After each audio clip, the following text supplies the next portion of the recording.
When I stepped into the briefing room, my father-in-law, the Navy SEAL Admiral, grinned and asked, "What's your call sign, sweetheart?"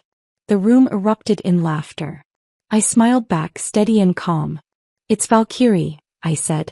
The laughter stopped. Respect didn't need to be requested, it was earned. "You're coming to my briefing tomorrow as a civilian observer," Simon announced at Sunday dinner, sliding the formal invitation across the table while Luke carved the roast. "Time you learned how real military operations work."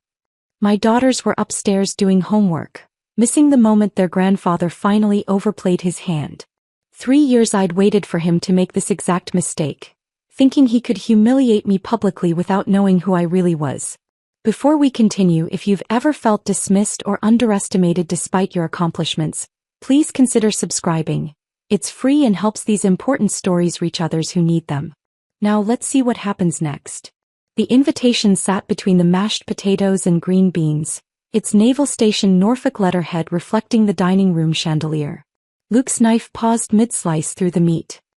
He recognized the trap his father was setting but didn't know I'd been preparing for exactly this moment since the day Simon first dismissed me as an inadequate addition to the Hawthorne military legacy. "That's thoughtful of you, Dad," Luke said carefully, his tone measured in that way he'd perfected after years of navigating his father's moods. His hand found mine under the table, a silent apology for whatever humiliation he assumed was coming. He had no idea that the invitation represented my opportunity, not Simon's. Simon leaned back in his chair, satisfaction radiating from every line of his weathered face. At 62 he still carried himself with the authority of active duty, even in civilian clothes. His gray beard was trimmed with military precision, and his eyes held that particular coldness reserved for those he considered beneath his notice. For 3 years that had been me. "Well, someone needs to understand what real service looks like," he said, cutting into his meat with deliberate force. "All this civilian flying, these medical transport runs, it's important work, I suppose. But it's not the same as military operations. Different league entirely." The dismissiveness in his voice was practiced, perfected over countless dinners where he'd systematically diminished everything about my career. To him, I flew sick people between hospitals, a glorified ambulance driver in the sky. He'd constructed this narrative so completely that even Luke sometimes forgot what I'd done before we met, before I'd traded my military call sign for a civilian registration number. My medical evacuation business, Lifeline Aviation, operated from a small hangar at Norfolk Regional. What Simon didn't know, what I'd carefully hidden, was that we held classified contracts with 3 government agencies. The tourist helicopter story he'd spread at the officers' club was so far from reality that my business partner Maria, a former Army medic who'd lost her leg in Kandahar, had created an entire false paper trail to support it. We'd let Simon believe his own fiction because the truth would have threatened his carefully maintained superiority. "I appreciate the opportunity to observe," I said, keeping my voice soft, submissive, the tone I'd perfected to protect Luke's career. Simon liked his daughter-in-law quiet, supportive, preferably invisible. For 3 years I'd given him exactly what he wanted, even as it ate away at something fundamental inside me. After dinner, while Luke helped clear dishes and Simon sat in the living room watching his military history documentaries, I stood at the kitchen sink studying my reflection in the window. The woman staring back had learned to make herself smaller, to occupy less space, to speak only when addressed. She wore cardigans instead of flight suits, carried diaper bags instead of survival gear, and attended PTA meetings instead of mission briefings. But underneath that carefully constructed exterior, Major Brianna Mitchell still existed. Valkyrie 77, who'd flown into Hellfire to extract wounded soldiers. Who'd earned a Distinguished Flying Cross for actions that remained classified. Who'd saved 15 men in Helmand Province, including Simon's brother Nathan, though Simon had no idea his son had married the pilot who'd defied death and physics to bring his brother home. Later that night, after we'd returned to our modest 2-story house 6 blocks from the base, I sat in my home office while Luke put the girls to bed. The room was deliberately mundane. Family photos, children's artwork, a filing cabinet full of school permission slips and tax documents. But hidden in a locked drawer beneath old warranties and instruction manuals was a manila folder I'd been building for 3 years. Inside were the declassified portions of my service record, mission reports with redacted sections that still told enough of the story, and most importantly, the commendation letter signed by Admiral Simon Hawthorne himself, praising Major B. Mitchell for extraordinary valor in Operation Crimson Sand. He'd never connected B. Mitchell to Brianna, his son's wife. The thought had simply never occurred to him that the pilot who'd saved his brother could be the same woman he'd spent 3 years treating like furniture. The morning preparation ritual that Tuesday began at 5:30 a.m., as it had every day for 3 years. Luke's uniform hung in our bedroom waiting for my attention. I pressed each crease with mechanical precision, aligned his ribbons using a ruler, ensuring his appearance would be beyond reproach. Simon judged military families by their perfection, and I'd learned to weaponize that perfectionism as camouflage. Sarah and Emma's lunch boxes sat on the kitchen counter. Ham and cheese for Sarah, who hated peanut butter, turkey for Emma, who was going through a phase where she'd only eat specific foods in specific orders. I wrote their daily notes on small cards, hearts and smiley faces decorating messages about being brave and kind. They'd never know their mother's definition of brave included flying through rocket-propelled grenades with half a helicopter systems failing. Luke found me in the kitchen at 6:15, freshly showered and reaching for the uniform I'd prepared. He kissed my forehead, a gesture both tender and apologetic.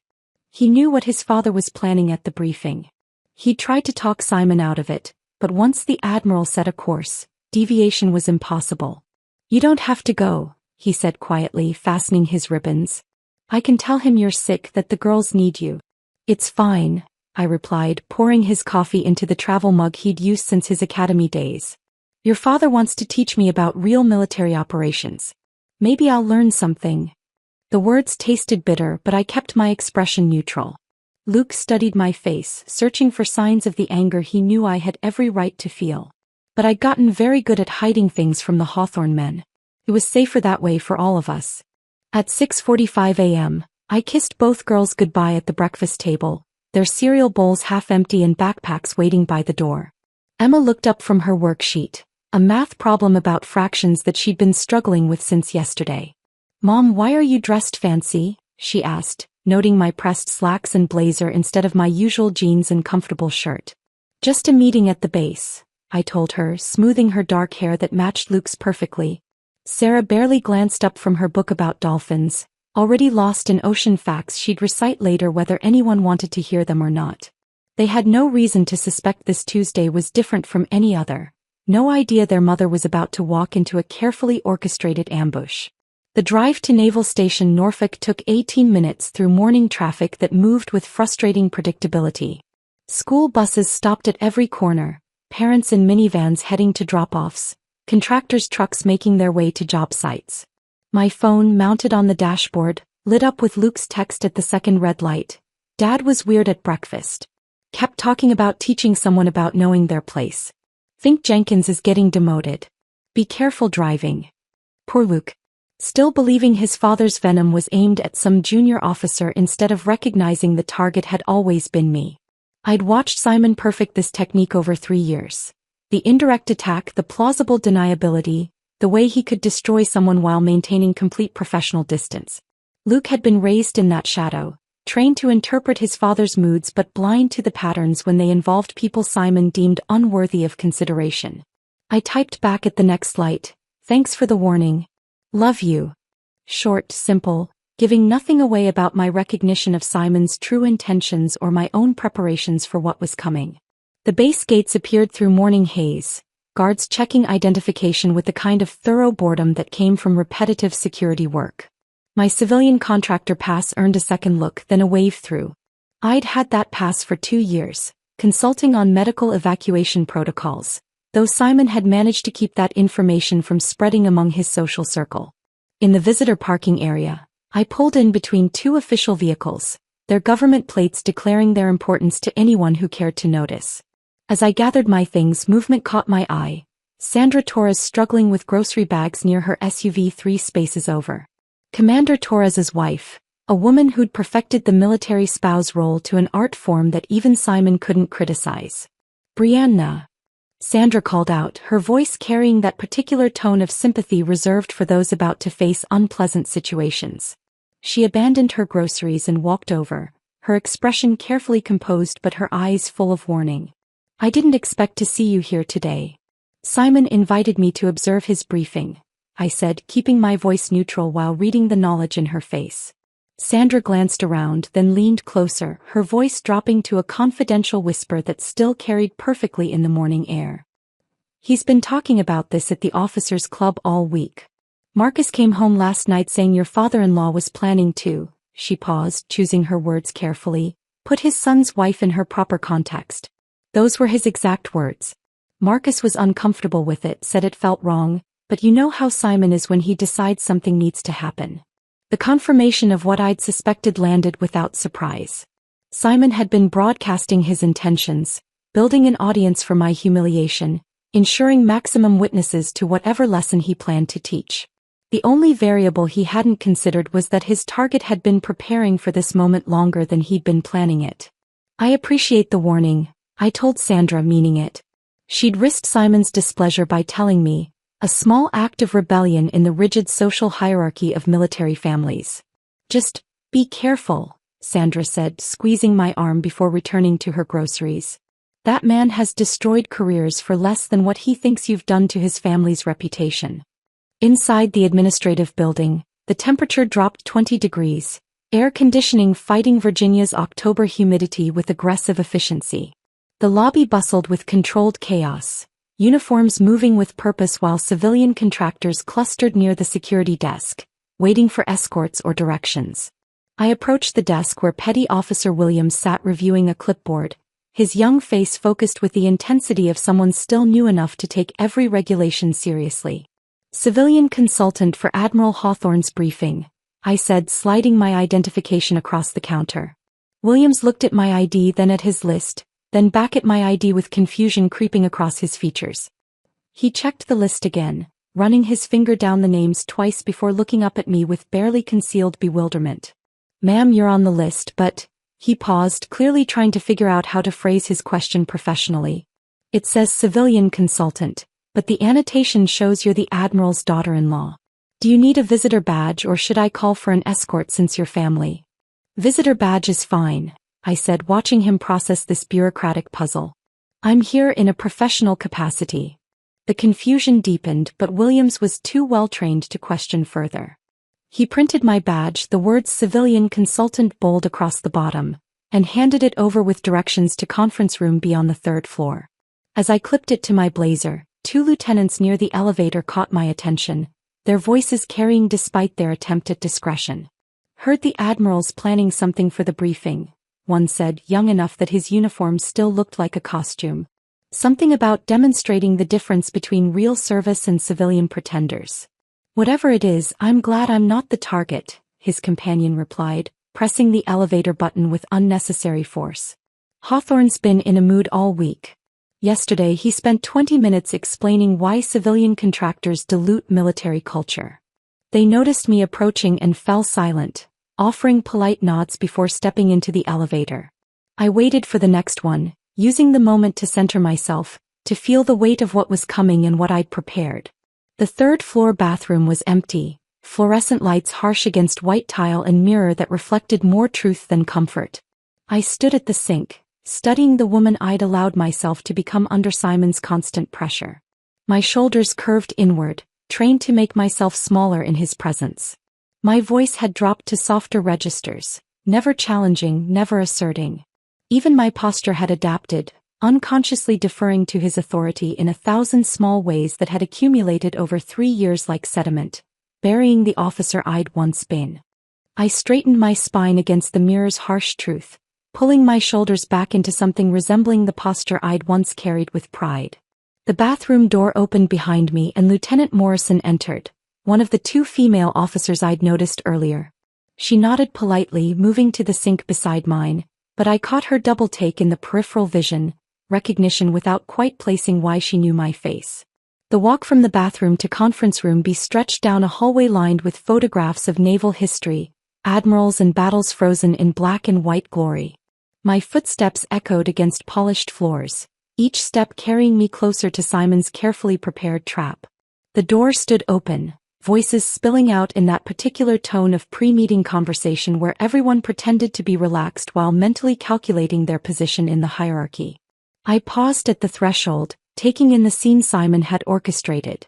The briefing room's tiered seating held 43 officers, their dress whites creating a sea of institutional authority. The conversations created a low rumble of masculine confidence, technical jargon mixed with careful laughter, the sound of people who belonged here comparing notes on deployments and training exercises. That rumble stopped momentarily as I entered, a subtle shift in atmospheric pressure as they registered a civilian woman among them.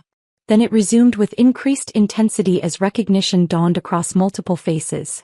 I was the Admiral's problematic daughter-in-law who didn't understand military culture. Commander Torres sat in the front row, and his eyes widened slightly when he saw me, no doubt remembering his wife's warning in the parking lot.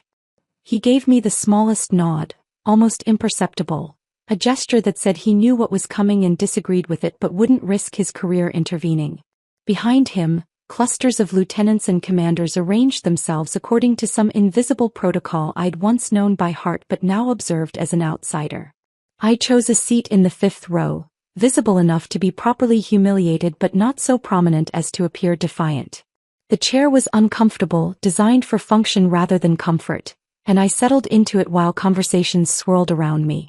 Nobody spoke to me directly, though several officers shot curious glances my way, trying to figure out why a civilian, and specifically this civilian, had been invited to their operational briefing. 2 rows ahead, I heard Captain Roberts telling another officer about a training exercise gone wrong, something about helicopter maintenance and scheduling conflicts. The irony wasn't lost on me. They were discussing the exact type of logistics I'd managed flawlessly for 12 years. But to them I was just Luke's wife who played with helicopters on weekends. At 0858 the room began to quiet, that institutional conditioning that made military personnel unconsciously aware of approaching authority. Papers shuffled, coffee cups found stable surfaces, phones disappeared into pockets. The transformation from casual to professional happened in seconds, decades of training manifesting in collective precision. Simon entered with theatrical precision at exactly 0900, not a second before or after. The door opened as if cued by his approach, and he strode through with the confidence of someone who'd never doubted his place in the world. His uniform was beyond perfect. It was a statement of supremacy, every ribbon aligned with mathematical precision, every crease sharp enough to wound. His presence commanded instant attention, filling the room the way water fills a container, leaving no space for anything else. His eyes found mine immediately with predatory satisfaction, a quick scan that confirmed I'd walked into his trap as expected. I watched him savor the moment, the slight upturn of his mouth that anyone else might mistake for a professional smile but I recognized as anticipation. He moved to the podium with measured steps, letting his authority settle over the room like a weight. "Gentlemen," he began, his voice carrying that particular command resonance that made spines straighten automatically. "And ladies," he added, nodding toward Lieutenant Morrison and her colleague with perfunctory acknowledgement that managed to minimize their presence while technically including them. The presentation began with tactical aviation operations, slides clicking through deployment statistics and operational readiness assessments. Simon's voice found that rhythm of military briefing, professional and precise, designed to convey maximum information with minimum emotion. Charts appeared showing helicopter availability rates, maintenance schedules, mission success percentages, all the metrics that reduced human courage to spreadsheet cells. I sat perfectly still, my hands folded in my lap, playing the role of the attentive civilian trying to understand complex military concepts. Around me, officers took notes with varying degrees of engagement. Some scribbled frantically, probably junior officers trying to impress with their attention to detail. Others, more senior, made occasional marks while their minds clearly wandered to other responsibilities.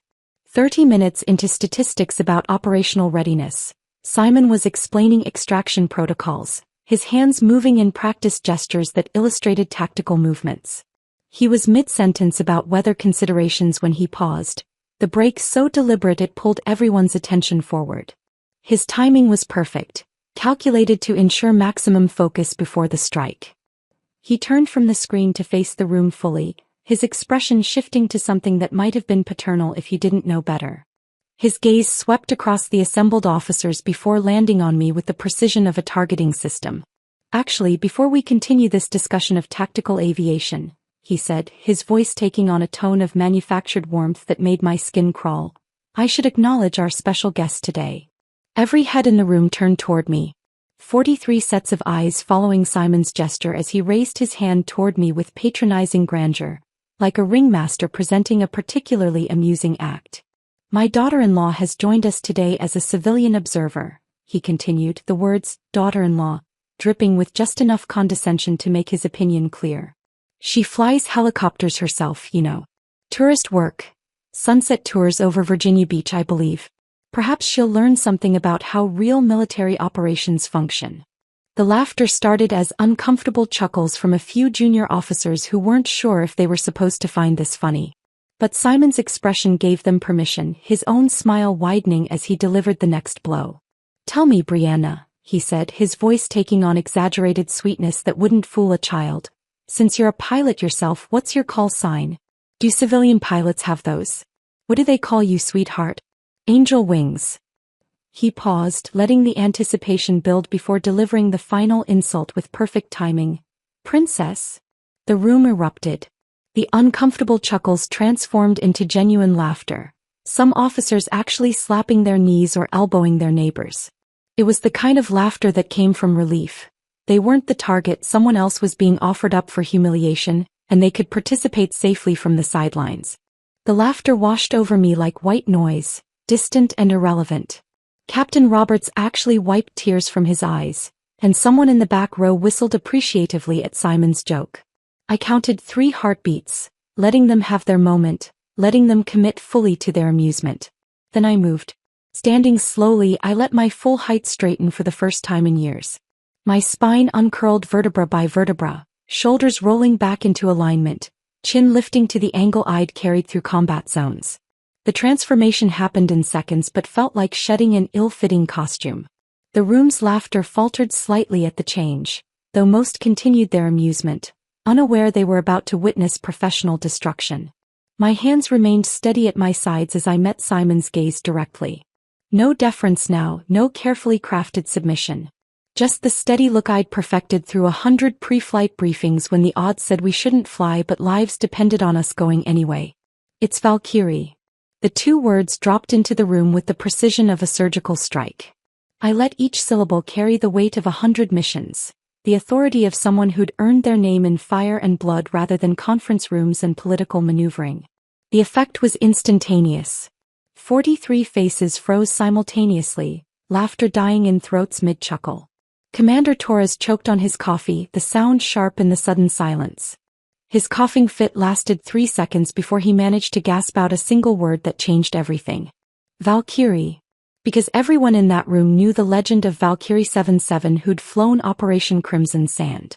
They'd heard the stories whispered in ready rooms, passed around during deployments, discussed in hushed tones at officers' clubs. The pilot who'd done the impossible, who'd defied physics and probability to bring people home.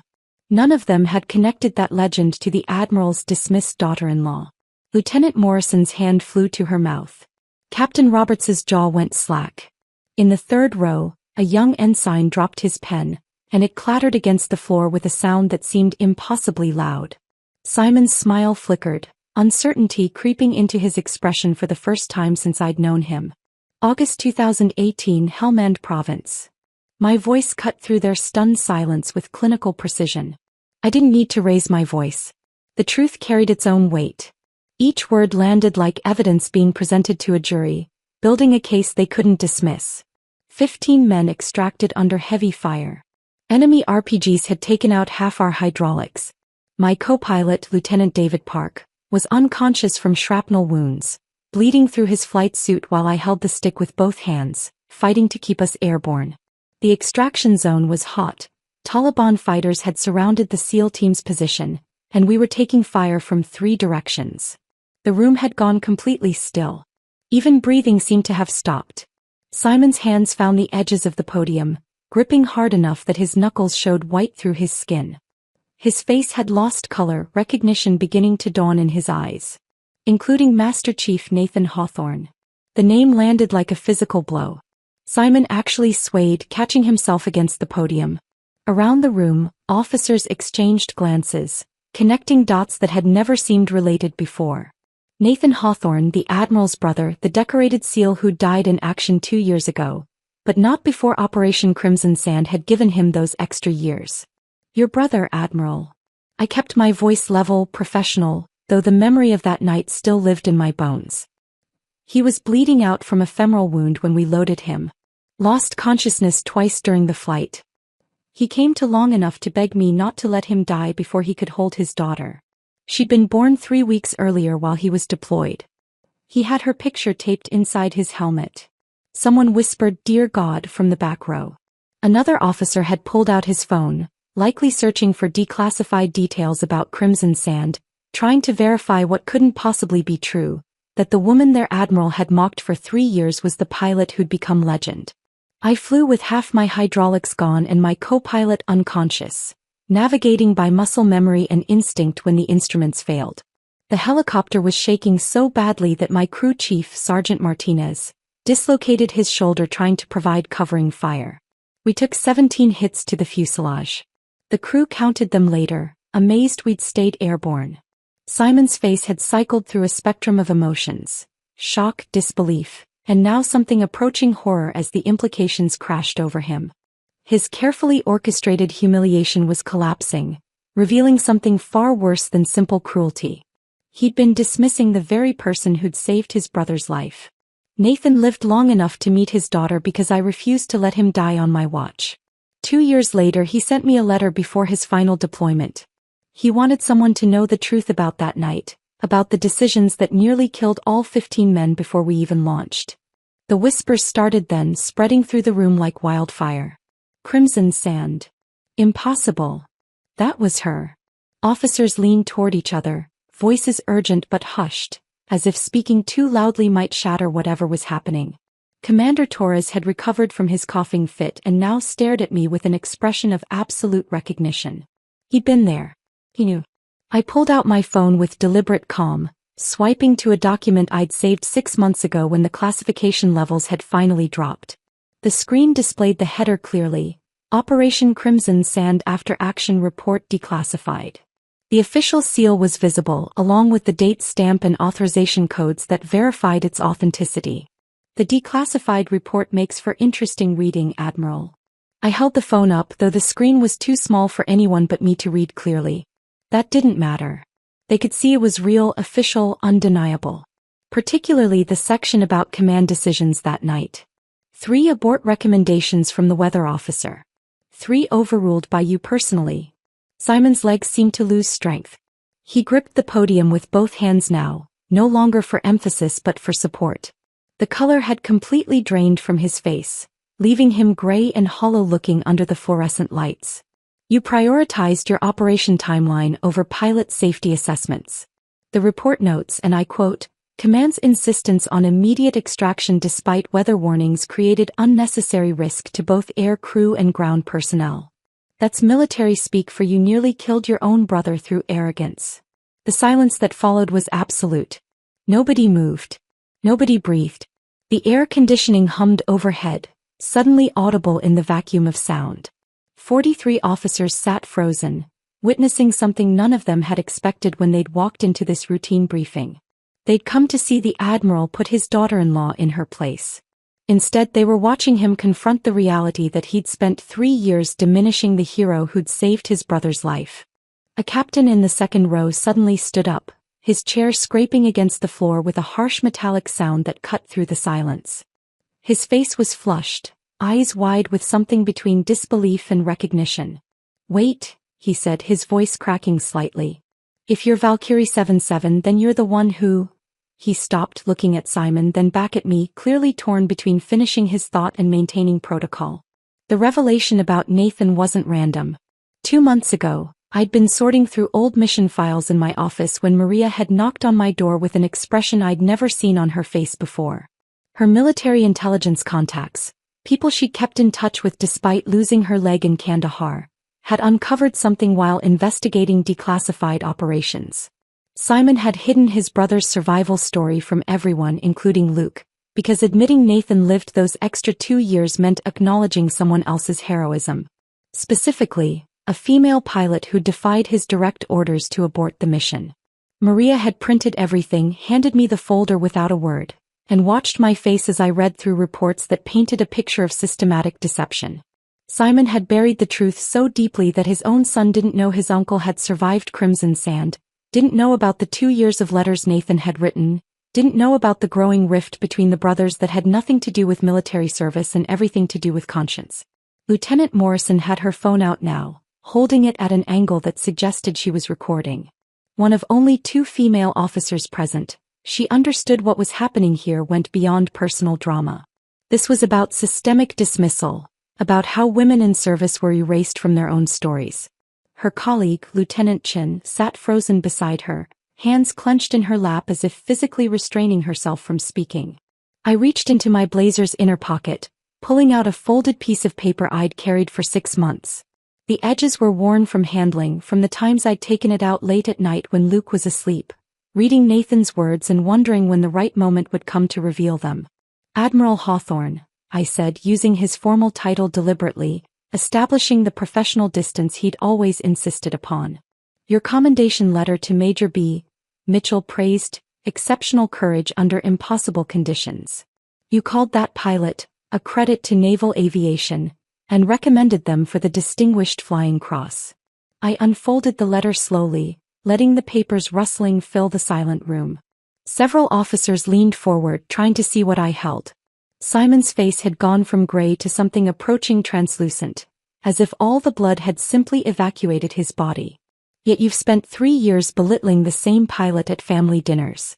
You introduced me as Tyler to Admiral Morrison at last year's Navy ball. Wrong name, deliberately wrong, a small cruelty designed to show how little I mattered. You told Captain Richards at the officers' club that I'd trapped your son into marriage, that Luke could have done so much better if he'd waited for a proper military match. Commander Torres shifted in his seat, his expression darkening. These weren't secrets. Simon had been openly dismissive of me in military social circles for years. But context changed everything. The woman he'd been diminishing was the same one he'd once called exceptional in official documentation. 6 months before Nathan died, he visited me. The words fell into the room like stones into still water, sending ripples through the assembled officers. He found my office through military records, showed up on a Thursday afternoon without warning. He needed to thank me personally, he said. But that wasn't really why he came. Simon's breathing had become audible, shallow gasps that seemed to echo in the silent room. His hands trembled where they gripped the podium, and I saw him glance toward the door as if calculating whether he could simply leave. But leaving would be admitting everything, confirming every word, and his pride wouldn't allow that escape. Nathan couldn't forgive you for gambling with 15 lives to protect your perfect mission record. Those were his words, Admiral, not mine. He said the guilt was eating you alive, making you angry at everyone who reminded you of that night. Including me. Especially me, because I was the evidence that your judgment had been wrong, that you'd nearly killed your own brother and 14 other men because you couldn't admit whether conditions made the mission too dangerous. I held up Nathan's letter, his handwriting visible even from a distance. Bold, slanted, unmistakably his for anyone who'd known him. He wanted someone to know the truth before he died. He had a feeling, he said, about his next deployment. Called it intuition from too many years in combat zones. He was right. 6 weeks later he was gone. The sound Lieutenant Morrison's phone made as she zoomed in on the letter was barely audible, but in the silence, it might as well have been a siren. Other officers were pulling out their own phones now, not recording but searching, looking for information about Crimson Sand, about weather reports from that night, about anything that might verify or refute what they were hearing. Should I read his exact words, Admiral? I asked, though I didn't wait for permission. Nathan's message deserved to be heard by witnesses who could understand its weight. If something happens to me, I read, my voice steady despite the emotion threatening to break through, someone needs to know about Simon's pattern. Crimson Sand wasn't isolated. Operation Redstone in 2016. 7 dead because he ignored terrain warnings. Operation Nightfall in 2017. 3 casualties from pushing through despite equipment failures. He buries the reports, uses connections to keep investigations surface level, and good people keep dying for his reputation. The room erupted. Not in laughter this time, but in shocked exclamations, urgent whispers, chairs creaking as officers turned to each other with expressions of disbelief and growing anger. Someone in the back row cursed softly but audibly. Another officer stood up, then sat back down, clearly unsure what protocol demanded in this situation. Captain Roberts had his phone out, typing furiously. I caught a glimpse of his screen. He was searching for Operation Redstone, finding the sanitized public report that mentioned casualties but not causes. The real reports, the ones Nathan had referenced, were still classified, but their existence was confirmed by the very fact that sanitized versions existed at all. That's enough, Simon said, but his voice came out as barely a whisper, lacking any authority. He cleared his throat, tried again. That's classified information. You can't. It's not classified anymore, I interrupted, holding up my phone again. Crimson Sand was declassified 6 months ago. Nathan's letter isn't classified at all. It's personal correspondence. And those other operations you buried? Inspector General's office has been very interested in patterns of command failure. Especially when those patterns are documented by a deceased SEAL who had no reason to lie. The weight of what I'd revealed seemed to press down on the room. These weren't just personal failures or family drama. This was about systemic command failures that had cost lives, cover-ups that went to the heart of military integrity. Every officer present understood they were witnessing something that would have repercussions far beyond this briefing room, beyond Simon's career, beyond any personal vendetta between a dismissive father-in-law and the daughter-in-law he'd never bothered to truly know. The silence stretched until Commander Torres pushed back his chair, the metal legs scraping against the floor with a sound that made everyone turn. His face had gone pale beneath his Florida tan, and his hands trembled slightly as he stood. He was a big man, 6'3" with shoulders that suggested he'd played college football before choosing the Navy, but in that moment he looked somehow smaller, burdened by something he'd carried too long. I need to say something, Torres began, his voice shaking in a way I'd never heard from a senior officer. He looked directly at me, then at Simon, then back at me as if trying to decide which truth to tell first. I was there. Crimson Sand. I was one of the 15. The admission landed in the room with physical weight. Several officers turned in their seats to stare at him. Captain Roberts dropped his phone entirely, and it clattered onto the table with a sharp crack that nobody acknowledged. Torres had never mentioned this in 3 years of serving under Simon, 3 years of briefings and meetings where Crimson Sand had become legend but never personal testimony. Major Mitchell, Valkyrie, she saved my life that night. Not just technically, not just as part of the extraction. I mean literally saved my life. His voice gained strength as he continued, as if speaking the truth freed something that had been trapped. I was hit during the firefight before extraction. Shrapnel in my chest, couldn't breathe right. The medic said I needed immediate evac or I wouldn't make it. But Admiral Hawthorne, he paused, swallowing hard. Admiral Hawthorne wanted us to hold position for better weather. Said the mission parameters didn't justify the risk to aviation assets. Simon's mouth opened but no words emerged. His aide, Lieutenant Williams, had gone rigid in his seat near the front, his young face cycling through expressions of disbelief and growing comprehension. She came anyway, Torres continued, his eyes locked on mine now. Flew through conditions that should have torn the helicopter apart. I remember lying on the floor of that bird, watching her fight the controls while rounds punched through the fuselage around us, thinking this woman was going to die trying to save us. My blood was all over the deck. Park, her co-pilot, was unconscious and bleeding out. And she just kept flying, kept fighting like our lives mattered more than hers. He turned to face the room fully, addressing everyone now, his voice carrying the authority of witnessed truth. And when we got back, when the after-action report criticized command decisions that night, Admiral Hawthorne buried it. He took credit for the mission's success in his fitness reports, used our survival to justify his promotion to his current position. But the success was hers, not his. We lived because she defied abort orders, not because of his tactical brilliance. Before anyone could respond, Captain Roberts stood as well, his weathered face set in grim lines. Operation Redstone 2016, he said quietly, but his words carried clearly. I lost 2 men because Admiral Hawthorne insisted we proceed despite equipment failures. Said delaying would impact operational tempo. The investigation afterward blamed mechanical failure, but we all knew the equipment problems were documented and ignored. Another officer, Lieutenant Commander Phillips from the 3rd row, stood slowly. Operation Nightfall 2017. He overruled weather holds 3 times in 1 week. Said we were being too cautious, that real warriors didn't let a little rain stop them. We lost a helicopter and 3 souls on the last mission. The report called it pilot error. The testimonies came faster now, officers standing one after another, years of buried truth spilling into the room like water through a broken dam. Each story painted the same picture. A commander who prioritized statistics over safety, reputation over responsibility, whose ribbons represented other people's blood and sacrifice. My phone buzzed against my leg. I glanced down to see Maria's message. It's done.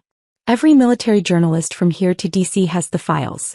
CNN just called asking for comment. You've got about 30 minutes before this goes national. I hadn't asked her to do this. We'd never discussed releasing the files publicly. But Maria had sat beside me for 3 years, watching Simon's dismissiveness eat away at my confidence, watching me make myself smaller to protect Luke's career. She'd decided independently that today's revelation deserved a wider audience than this single briefing room. Lieutenant Morrison had lowered her phone but kept recording, her face set with the determination of someone documenting history. Beside her, Lieutenant Chin had tears running down her face, though whether from anger or validation I couldn't tell. They understood what this meant for every female service member whose contributions had been minimized, whose heroism had been rewritten to glorify someone else. The room's attention shifted suddenly to the front corner where Lieutenant Williams, Simon's aide, had stood up. At 24, Williams looked like he'd stepped out of a recruiting poster. Clean-cut, earnest, the kind of young officer who still believed the system worked if you just followed the rules. His voice cracked when he started speaking. Last week, Admiral Hawthorne ordered me to destroy documents related to Crimson Sand. The confession emerged in a rush, as if he'd been holding it back by physical force. He'd learned about the declassification through back channels. There were original communications, weather reports, recorded abort recommendations, evidence that hadn't made it into even the classified files. He told me to shred everything, said it was routine cleanup of outdated materials. Simon's face contorted, his mouth working soundlessly. Williams continued, his voice gaining strength with each word. I couldn't do it.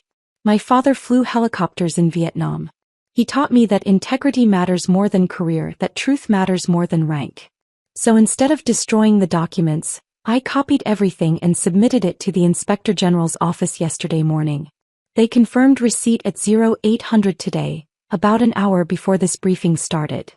The sound Simon made wasn't quite a word, more a strangled gasp of recognition that his career, his reputation, his entire constructed identity was collapsing in real time. He released the podium and actually staggered, catching himself against the projection screen behind him. You all need to understand, Williams continued, looking around the room at his fellow officers. This isn't just about one mission or one person. There's a pattern here, documented across years of operations. Good people died because of ego. Heroes were erased because they didn't fit the narrative. Major Mitchell, Valkyrie, she represents everyone whose sacrifice got rewritten to make someone else look good. The room erupted into chaos. Officers were on their feet, voices raised not in laughter but in anger, in validation, in the kind of righteous fury that comes when systematic injustice is finally exposed. Someone near the back actually applauded Williams and others joined in, the sound building until it filled the room. But the applause wasn't celebratory. It was defiant, a collective acknowledgement that they were witnessing something necessary, something overdue. Through it all, I stood perfectly still in the 5th row, feeling the weight of 3 years of diminishment finally lifting from my shoulders. This wasn't about revenge anymore, wasn't about personal vindication. It had become something larger, a reckoning for everyone whose truth had been buried beneath someone else's ambition. The applause for Williams gradually faded, leaving behind a charged atmosphere that felt like the moment before lightning strikes. Simon stood against the projection screen, his body seeming to shrink with each passing second. His phone, face up on the podium, lit up with call after call, the screen showing names of admirals, Pentagon officials, and numbers from Washington that made several officers in the room exchange worried glances. The silence after Williams's confession stretched until it became unbearable. Then Simon finally spoke, his voice barely a whisper that somehow carried to every corner of the room. It's all true. The words came out broken, each one seeming to cost him physically.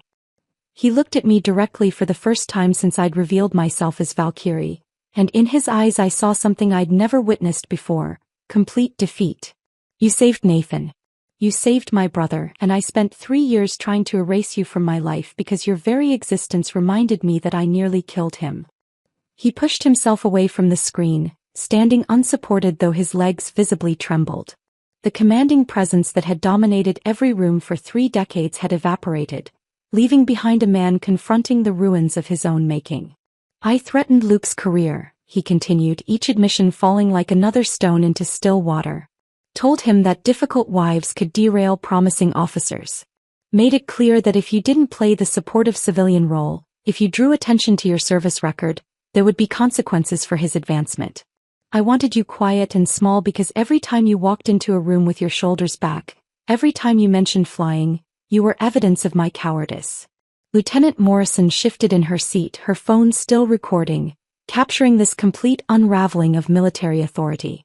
She started clapping, not the wild applause of celebration, but slow, deliberate strikes of palm against palm that rang through the room like a judge's gavel. Commander Torres joined her, then Captain Roberts, then Phillips. One by one, every officer in that room rose to their feet, their applause building into something that wasn't quite celebration and wasn't quite condemnation. It was acknowledgement. Recognition. A standing ovation for truth finally spoken, for the officer who'd been erased being restored to her proper place in history. 43 officers on their feet, applauding while Simon stood frozen at his podium, watching 3 decades of carefully constructed authority crumble in real time. His phone continued its desperate dance of notifications. Missed calls, text messages, emails marked urgent. The outside world was catching up to what had just transpired in this room, and Simon knew his reckoning had only just begun. I remained seated for a moment longer, feeling the weight of this moment settle into my bones. Then I stood, not to accept the applause but to deliver one final truth that would complete the picture of Simon's fundamental misunderstanding of who I was. "There's something else you should know, Admiral," I said, and the room quieted immediately, the applause dying as officers recognized there was more to come. "That medical evacuation company you've spent 3 years mocking as tourist flights? The one you told everyone about at the officers' club, laughing about how I fly sick people between hospitals." I pulled up another document on my phone. A contract header with Department of Defense seals and classification markings that made several officers lean forward instinctively. Lifeline Aviation holds 3 classified contracts with the Department of Defense. We've been running medical extractions in zones that officially don't have American presence. Places where soldiers get hurt doing things that never happened, where they need evacuation by pilots who don't exist on any official record. In 3 years of what you called playing with helicopters, I've flown more combat-adjacent missions than most active-duty pilots see in a full career. Gasps rippled through the room. Commander Torres actually sat back down, his legs apparently unable to support this new revelation. These officers understood what those contracts meant. Black Ops support, special operations backup, the kind of flying that happened in shadows and saved lives that couldn't be acknowledged. The suburban housewife you demanded I become, the quiet woman who packed lunches and attended PTA meetings. She was a cover story. Every time you dismissed me at family dinners, every time you introduced me with the wrong name or forgot what I did for a living, I was returning from missions you weren't even cleared to know existed. I saved more lives in the last 3 years than you have ribbons on that chest, all while pretending to be diminished because you made it clear that's what Luke's career required. Simon's phone rang again, a specific ringtone that made every officer in the room straighten instinctively. The Chief of Naval Operations, the highest-ranking officer in the entire Navy, was calling, and Simon couldn't even move to answer it. His hands hung at his sides, trembling visibly as the weight of his actions pressed down with crushing force. Then he did something that nobody expected, something that would be talked about in military circles for years afterward. Simon reached up to his chest and began removing his ribbons. One by one, with shaking fingers, he unpinned the decorations that had defined his identity for 3 decades. The Bronze Star, the Purple Heart, the Legion of Merit. Each one came off with a small metallic click that seemed impossibly loud in the silent room. He placed them on the podium in a neat row, the same precision he'd always demanded in everything, this final act of military bearing in the midst of complete personal collapse. When the last ribbon was removed, his uniform looked naked, vulnerable, like armor with all the plates removed. Simon looked directly at me, and when he spoke, his voice was steady for the first time since I'd said the word Valkyrie. "You're the officer I pretended to be." The words hung in the air, a complete inversion of everything he'd believed about hierarchy, about worth, about what constituted real service. Without another word, without waiting for responses or reactions, Simon turned and walked out of his own briefing room. His footsteps echoed in the hallway, growing fainter until they disappeared entirely, leaving 43 witnesses to the complete dismantling of everything they'd believed about power, respect, and worth. The ribbons remained on the podium, catching the fluorescent light, physical evidence of a career built on others' sacrifices. Lieutenant Williams moved first, walking to the podium and carefully collecting them, not as trophies but as evidence for what would surely be a comprehensive investigation. The briefing room remained frozen for several minutes after Williams placed the ribbons in an evidence bag, the fluorescent lights humming overhead like a requiem for everything that had just transpired. Officers began filing out slowly, many stopping to shake my hand or simply nod in acknowledgement, their expressions ranging from shock to something approaching reverence. Lieutenant Morrison approached last, pressing a small card into my palm with her personal phone number written on it. "For when you're ready to tell the full story," she said quietly. "The real one, not the sanitized version they'll try to create." I sat alone in the empty room for another 10 minutes, feeling the weight of 3 years lifting from my shoulders while simultaneously recognizing that everything in my life was about to change. My phone showed 47 missed calls and nearly 200 text messages, but I ignored them all, needing this moment of silence before facing whatever came next. Luke arrived within an hour, bursting through the conference room door with an expression I'd never seen before, equal parts fury, pride, and profound relief. He'd received 17 different calls about what had transpired, each account adding another layer to the story, each caller more incredulous than the last. But instead of anger or confusion, instead of demanding explanations for why I'd never told him about Crimson Sand or Nathan or any of it, he simply crossed the room in 3 strides and wrapped me in his arms. "I've always known who you were," he whispered against my hair, holding me tight enough that I could feel his heart racing. "Not the details, not the missions, but I knew. Valkyrie, not the diminished version my father demanded. I've watched you make yourself smaller for 3 years and it's been killing me." He pulled back just enough to meet my eyes and I saw tears there, something I'd witnessed only twice in our entire marriage. "I've been documenting everything," he continued, his voice rough with emotion. "Every threat he made about my career, every time he demanded you play a role, every dismissive comment. I have recordings, emails, a file 3 inches thick. I was preparing to walk away from the Navy entirely if that's what it took. I'd already drafted my resignation letter. It's been in my desk drawer for 6 months. The revelation stunned me into silence. Luke, who'd grown up in the shadow of military greatness, who'd built his entire identity around service and tradition, had been ready to abandon everything rather than watch his father continue to diminish me. The sacrifice he'd been prepared to make quietly and without fanfare said more about his character than any ribbon or rank ever could. 6 months later, I found myself in an oak-paneled room at the Pentagon, sitting before a military review board that would determine Simon's fate. He faced potential court-martial for falsifying reports, endangering personnel, and conduct unbecoming an officer. The evidence Williams had preserved, combined with the testimonies from that briefing room, painted a damning picture of systematic failure and cover-ups spanning years. When called to testify, I did something that shocked everyone present, including Simon himself. I argued for leniency. Destroying Admiral Hawthorne would waste the lesson he could teach others, I told the board, meeting each member's gaze in turn. He represents something systemic in military culture, the confusion of authority with infallibility, the belief that rank determines worth. Make him a cautionary tale, not a martyr. Let him retire with minimal dignity, but require him to teach ethics courses at the academy, using his own failures as curriculum. Make him stand before young officers and explain how arrogance costs lives, how dismissing expertise based on gender or civilian status weakens the entire force. That would serve justice better than any court-martial. The board deliberated for 3 days before accepting my recommendation. Simon would retire quietly, his record annotated but not destroyed, and spend 2 years teaching ethics courses where his own failures would become case studies in toxic leadership. The girls finally learned their mother's real history on a rainy Thursday evening when Sarah burst into the kitchen, laptop in hand, her face flushed with excitement and confusion.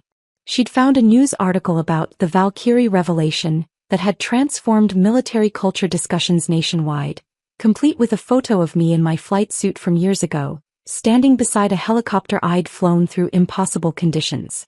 "Mom, is this you?"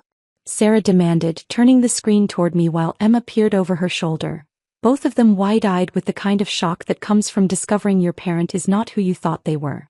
"Yes," I said simply, setting down the dish towel and giving them my full attention. "That's me." Emma, always the more direct of the two, asked the question that mattered most. "Why didn't you tell us? Why did you hide it for so long?" I pulled out chairs for both of them, sitting down at our kitchen table where we'd shared countless ordinary moments, preparing to share something extraordinary. Sometimes the greatest strength is knowing when to reveal your power, not constantly displaying it. For 3 years I chose to protect our family's peace over my own recognition. That wasn't weakness, it was strategy. But there comes a time when hiding your light to make others comfortable becomes a disservice to everyone, including those you're trying to protect.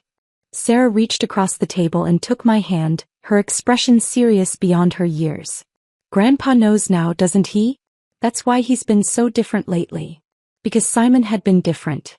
He now introduced me at military events as Commander Mitchell, the woman who saved my brother and my soul. His voice carrying genuine respect for the first time since I'd known him. Our relationship would never be warm. Too much damage had been done for that.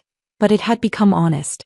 He sent handwritten letters monthly, each one acknowledging specific moments he'd dismissed me, cataloging every slight with the same precision he'd once applied to military operations. It was his penance, one he'd continue until he'd accounted for every dismissive comment, every forgotten name, every moment he'd made me smaller to make himself feel larger. I'd returned to flying under my real name, running missions that mattered, no longer hiding behind the facade of tourist flights or diminished expectations. Lifeline Aviation had expanded, taking on more contracts, hiring more pilots. Many of them women who'd heard about what happened in that briefing room and wanted to fly for someone who understood what it meant to be overlooked and underestimated. The respect I'd commanded in that briefing room hadn't been granted by Simon or anyone else. It had always been mine to claim. I'd simply chosen my moment, waited for the perfect conditions, and then revealed what had always been true. Sometimes revenge isn't about destroying someone. Sometimes it's about forcing them to see clearly, to acknowledge what they've refused to recognize, and to live with that knowledge forever. If this story of hidden identity and ultimate vindication left you breathless, hit that like button right now. My favorite moment was when Commander Torres stood up and revealed he was one of the 15 men saved during Crimson Sand. What was your most powerful moment? Share it in the comments below.